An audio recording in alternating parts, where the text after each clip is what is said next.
آپ کے پاس ڈگری ہے، ہنر ہے، تجربہ ہے، لیکن کیا آپ جانتے ہیں کہ یہی 3 چیزیں آپ کو صرف آسٹریلیا کی نوکری تک نہیں بلکہ مستقل رہائش کے راستے تک بھی لے جا سکتی ہیں؟ لیکن رکیے، صرف ڈگری ہے تو کیا ویزا مل جائے گا؟ آئلٹس میں اچھے نمبر ہیں تو کیا آسٹریلیا کا راستہ صاف ہوگا؟ 35 یا 40 سال کی عمر ہے تو کیا موقع ختم ہو گیا؟ اور سب سے بڑا سوال، کیا پاکستان میں بیٹھا ایک عام ہنرمند شخص واقعی آسٹریلیا میں مستقل رہائش حاصل کر سکتا ہے؟ آج کی ویڈیو میں ہم انہی سوالوں کے جواب دیں گے اور آخر میں وہ غلطیاں بھی بتائیں گے جو بظاہر معمولی ہوتی ہیں لیکن آپ کی پوری درخواست کمزور کر سکتی ہیں۔ اسی لیے ویڈیو کو آخر تک ضرور دیکھیے گا کیونکہ ممکن ہے آخر میں آپ کو اندازہ ہو جائے کہ آپ کے پاس آسٹریلیا جانے کے لیے آپ کی سوچ سے زیادہ کچھ موجود ہے۔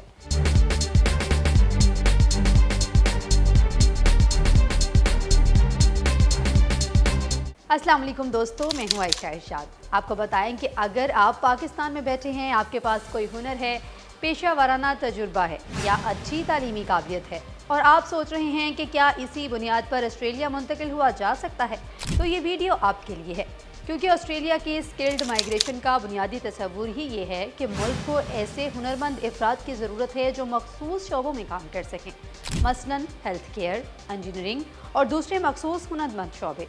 لیکن یہاں سب سے اہم بات سمجھ لیں، ہر ڈگری آپ کو آسٹریلیا کی اسکلڈ مائیگریشن کے لیے اہل نہیں بناتی۔ آپ کے پاس ماسٹرز کی ڈگری ہو سکتی ہے، 10 سال کا تجربہ ہو سکتا ہے، لیکن اگر آپ کا پیشہ متعلقہ راستے کے لیے اہل نہیں یا آپ مطلوبہ شرائط پوری نہیں کرتے تو صرف ڈگری دکھانے سے کام نہیں بنے گا۔ اور اب آتا ہے وہ مرحلہ جہاں بہت سے لوگ الجھ جاتے ہیں، اسکل اسسمنٹ۔ مطلب آسٹریلیا یہ جاننا چاہتا ہے کہ آپ کی تعلیم اور تجربہ واقعی اس پیشے کے معیار پر پورا اترتے ہیں یا نہیں جس کے تحت آپ درخواست دے رہے ہیں۔ اسی لیے متعلقہ ادارے کے ذریعے آپ کی مہارت اور قابلیت کا جائزہ لیا جا سکتا ہے، اور یہاں ایک معمولی غلطی بھی مسئلہ بن سکتی ہے۔ غلط دستاویز، نام میں فرق، تجربے کی ناقص وضاحت، یہ سب آپ کی درخواست کو متاثر کر سکتا ہے۔ یعنی صرف یہ کہنا کافی نہیں کہ میرے پاس ڈگری بھی ہے اور تجربہ بھی، آپ کو یہ ثابت بھی کرنا ہوگا کہ یہ ڈگری اور یہ تجربہ آپ کے متعلقہ پیشے سے کس طرح مطابقت رکھتے ہیں۔ اب آتی ہے انگریزی۔ یہاں بھی ایک غلط فہمی بہت عام ہے، لوگ سمجھتے ہیں بس آئلٹس میں اچھے نمبر لے آؤ، آسٹریلیا پہنچ جاؤ۔ نہیں، انگریزی اہم ہے لیکن یہ پورے عمل کا صرف ایک حصہ ہے۔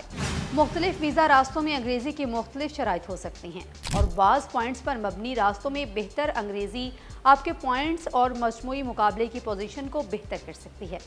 یعنی انگریزی کا امتحان صرف ایک رسمی خانہ پر کرنا نہیں، یہ آپ کی مجموعی درخواست پر اثر ڈال سکتا ہے۔ اگر عمر 40 کے قریب پہنچ چکی ہے تو یہاں معاملہ مزید اہم ہو جاتا ہے۔ پوائنٹس کی بنیاد پر ہونے والی اسکلڈ مائیگریشن میں عمر ایک اہم عنصر ہو سکتی ہے۔ امیگریشن کے معاملات میں وقت بھی ایک اثاثہ ہے، کیونکہ آج جو پیشہ اہل ہے ضروری نہیں کہ کل بھی اسی طرح اہل رہے۔ امیگریشن کی ترجیحات، پیشہ ورانہ فہرستیں اور مختلف ریاستوں کی ضروریات وقت کے ساتھ تبدیل ہو سکتی ہیں، اسی لیے تازہ ترین سرکاری معلومات دیکھنا انتہائی ضروری ہے۔ اب آتے ہیں ایک اور اہم راستے پر، employer nomination scheme sub class 186۔ یہاں معاملہ تھوڑا مختلف ہے کیونکہ اس راستے میں آسٹریلوی امپلائر کا کردار انتہائی اہم ہوتا ہے۔ اگر کوئی اہل آسٹریلوی امپلائر آپ کو نامزد کرتا ہے اور آپ متعلقہ شرائط پوری کرتے ہیں تو آپ کے لیے مستقل رہائش کا راستہ بن سکتا ہے۔ لیکن اسے یوں نہ سمجھے کہ میں آسٹریلیا جاؤں گا اور وہاں کوئی کمپنی مجھے نوکری دے گی۔ صحت اور کردار کی شرائط بھی پوری کرنا ضروری ہو سکتی ہیں۔ اگر کوئی ایجنٹ آپ سے کہے آسٹریلیا کا ویزا پکا ہے، بس پیسے دے دیں، تو فوراً محتاط ہو جائیں۔ کوئی بھی شخص آپ کو صرف پیسے لے کر ویزا کی ضمانت نہیں دے سکتا۔ آپ کی اہلیت، متعلقہ پیشہ، ویزا کی قسم، موجودہ امیگریشن ترجیحات اور درخواست کی شرائط، یہ سب نتیجے پر اثر ڈال سکتے ہیں۔ اسی لیے کسی کے زبانی وعدے کے بجائے سرکاری معلومات کو ترجیح دیں۔ پاکستانی شروع کہاں سے کریں؟ اگر آپ کی ویڈیو دیکھ رہے ہیں اور سوچ رہے ہیں شاید میں بھی اہل ہو سکتا ہوں، تو سب سے پہلے اپنی دستاویزات، تعلیمی اسناد، تجربے کے سرٹیفکیٹس، پاسپورٹ، شناختی دستاویزات، متعلقہ پیشہ ورانہ رجسٹریشن، انگریزی امتحان کے نتائج کو شامل کریں۔ اپنے پیشے اور متعلقہ ویزا راستے کی موجودہ اہلیت چیک کریں۔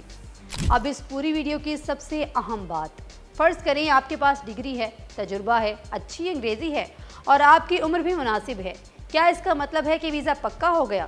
جی نہیں، یہاں 3 الگ مراحل کو سمجھیں۔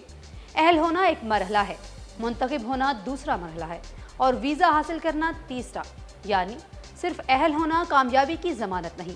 مختلف راستوں میں مقابلہ، نشستوں کی تعداد، پیشے، ریاستی نامزدگی اور موجودہ امیگریشن ترجیحات بھی اہم ہو سکتی ہیں۔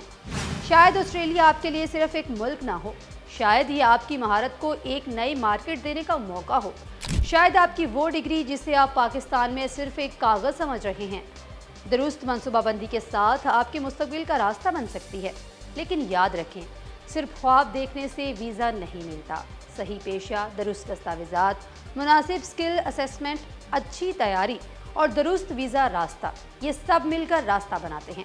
تو اب کمنٹ میں ضرور بتائیں، اگر آپ کو اپنی موجودہ مہارت کی بنیاد پر آسٹریلیا جانے کا موقع ملے تو آپ کون سا پیشہ اپنے ساتھ لے کر جائیں گے؟ آئی ٹی، انجینئرنگ، ٹیچنگ یا کوئی اور ہنر؟